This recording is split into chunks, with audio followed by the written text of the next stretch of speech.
In the annals of Marvel's most titanic figures, two men forged by vastly different circumstances stand on opposite ends of destiny. Cain Marko, the Juggernaut, and Carl Lucas, better known to the world as Luke Cage, Power Man. Their stories, though carved by contrasting forces, converge on a path that can only end in earth-shaking collision. To understand why these two colossi are destined to clash, one must first walk through the fires that shaped them. Cain Marko was never meant to be ordinary. The son of a cruel, neglectful father, Cain's youth was filled with resentment, bitterness, and deep-seated rage. His half-brother, Charles Xavier, always seemed to embody everything Cain was not: intelligent, favored, respected. That festering jealousy and hatred boiled over until Cain's life took a fateful turn during his time as a soldier. Stumbling upon the hidden temple of Cyttorak, Cain discovered the Crimson Gem, an artifact infused with the raw essence of a god. The moment he touched it, his mortal frame was annihilated and reborn. He became the Juggernaut, an avatar of destruction, encased in mystical armor, empowered with limitless strength, and the most dreaded gift of all: once in motion, nothing could stop him. He became a living embodiment of the phrase unstoppable force. Yet Juggernaut was never a true conqueror of his own soul. His strength was overwhelming, his durability unmatched, but he was always chained to the raw hunger of Cyttorak's will. Where Cain wanted vengeance, the power demanded destruction. Entire teams of heroes, X-Men, Avengers, even gods like Thor, had fallen before his path. To Cain, the world was an endless wall to smash through, a proving ground where he could scream his frustrations at the heavens and be heard with every thunderous step. Luke Cage's story was born in chains, but of a different kind. Once a Harlem street kid named Carl Lucas, he was tough, stubborn, and sharp enough to survive the unforgiving pull of gang life. But a betrayal by someone he trusted landed him in prison for crimes he did not commit. In those steel-barred halls, where despair eats men alive, Carl found something else: resolve. When given the chance to volunteer for an experimental procedure, he took it not just to reduce his sentence, but to change his very destiny. The experiment, a variation of the super soldier process, went wrong, or perhaps went perfectly right. His body was reborn, his skin transformed into unbreakable flesh, his muscles imbued with superhuman strength and stamina. Carl Lucas died that day.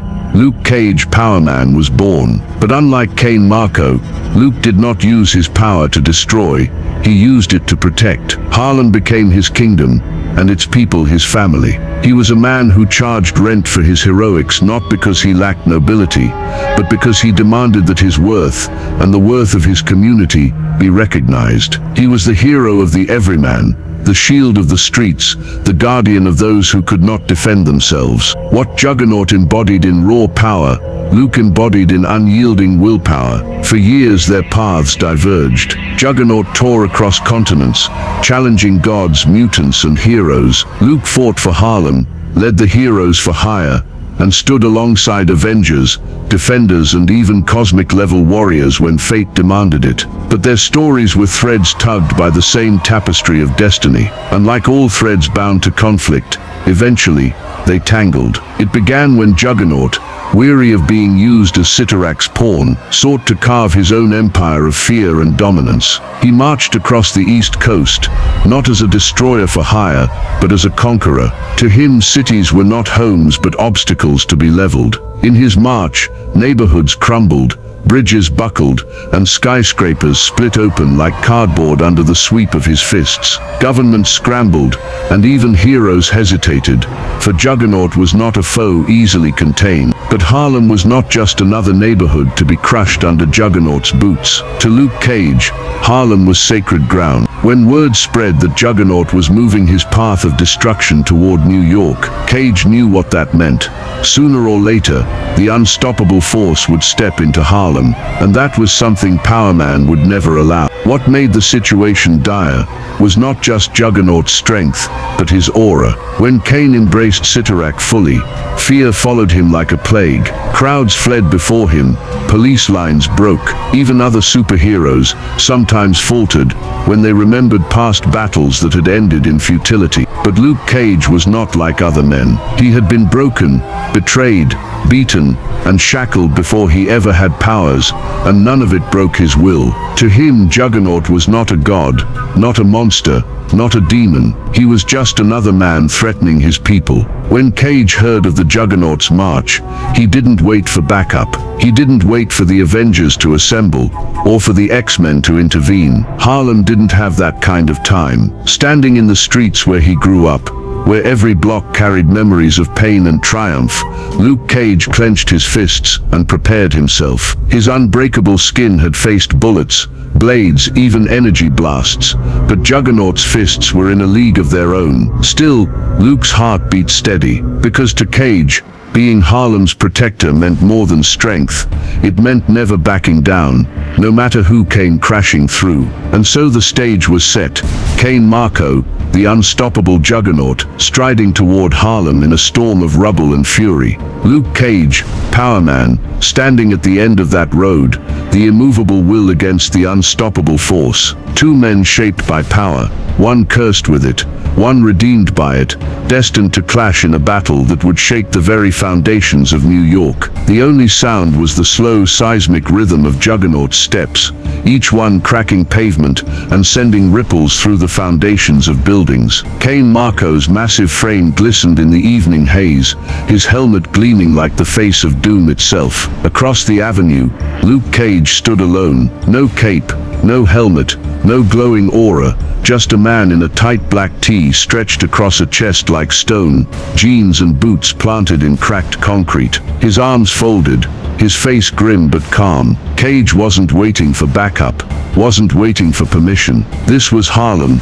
and Harlem was his responsibility. Cain Marko, Luke said, his voice cutting across the empty street, "You take one more step into my neighborhood, and I swear on everything I love, you're not going any further." Juggernaut laughed, a deep rolling sound like gravel tumbling down a mountain. "You think you can stop me? Boy, you don't even know what unstoppable means." The earth shook as Juggernaut lunged, his massive fist cutting through the air with hurricane force. Cage didn't flinch. At the last instant, he twisted, his unbreakable skin absorbing the grazing blow as his counterpunch slammed into Juggernaut's jaw with the crack of thunder. The shockwave shattered nearby windows, sending glass cascading like rain. Juggernaut barely staggered. He turned, eyes burning beneath his helmet. "Cute," he rumbled, "but you'll break before I do." And so began the war. Juggernaut charged, tearing up the street like a living avalanche. Cars flipped, lampposts bent, asphalt ripped apart as his sheer momentum became a weapon. Cage braced himself, lowered his shoulder, and met the charge head-on. The impact was cataclysmic. Shockwaves rippled out for blocks, shaking buildings, sending clouds of dust billowing skyward. Cage was hurled backward, smashing through a parked bus that crumpled like a soda can. But Cage rose. Always he rose. He spat dust, wiped blood from his lip, and charged back. His fists were meteors, each blow landing with enough force to crater the ground beneath Juggernaut's feet. He struck the ribs, the jaw, the knees, hammering relentlessly like a man possessed. For the first time in hours, Juggernaut actually took a step back. "You don't stop, do you?" Juggernaut growled, his voice edged with surprise. "Damn right," Cage panted, sweat dripping, fists clenched tight. "I don't stop for anybody." The two titans collided again. Juggernaut swung, fists wide like wrecking balls, each strike capable of killing most men outright. Cage slipped inside the arcs, taking hits that would level tanks, his unbreakable skin bruising but never tearing. With each blow he returned, Harlem's guardian carved defiance into Juggernaut's armor. Still, the unstoppable force was true to his name. Every time Cage knocked him down, Juggernaut rose. Every wall Cage smashed him through, Juggernaut walked back out of the rubble. The fight stretched into hours, tearing Harlem apart block by block. Fire hydrants burst, sewer mains split, cars became missiles as debris littered the battlefield. At one point, Juggernaut grabbed Cage by the throat and hurled him 5 stories into the side of an apartment building. The wall collapsed, burying Cage in rubble. Juggernaut thundered forward, voice booming, "You can't win, Cage. You're just a man with skin of steel. I am power incarnate." The rubble stirred, slowly, defiantly. Luke Cage rose from the dust, his shirt shredded, his chest heaving, his eyes locked on Juggernaut, and with a voice that echoed through Harlem, he said, "You might be unstoppable, Marco, but I'm unbreakable." With a roar, Cage launched himself back into the fray. He hammered Juggernaut with a flurry of blows, fists striking with the force of jackhammers, left, right, uppercut, elbow, knee. Cage became a whirlwind of rage and protection, his every strike carrying the weight of Harlem behind it. Juggernaut reeled, for the first time feeling the disorienting blur of another's raw willpower cutting through his mystical armor. But Cain Marco was not called Juggernaut for nothing. With a thunderous roar, he slammed both fists into the ground. The street exploded beneath them, a crater yawning wide as shockwaves toppled entire rows of buildings. Luke staggered, off balance, and in that moment, Juggernaut drove his colossal fist straight into Cage's chest. The blow sent Luke flying through 3 buildings in a row, his body carving through brick and steel before he finally crashed into the ground, unmoving. The world fell silent again. Dust choked the streets. Juggernaut stood tall, chest heaving, fists dripping with dust and blood.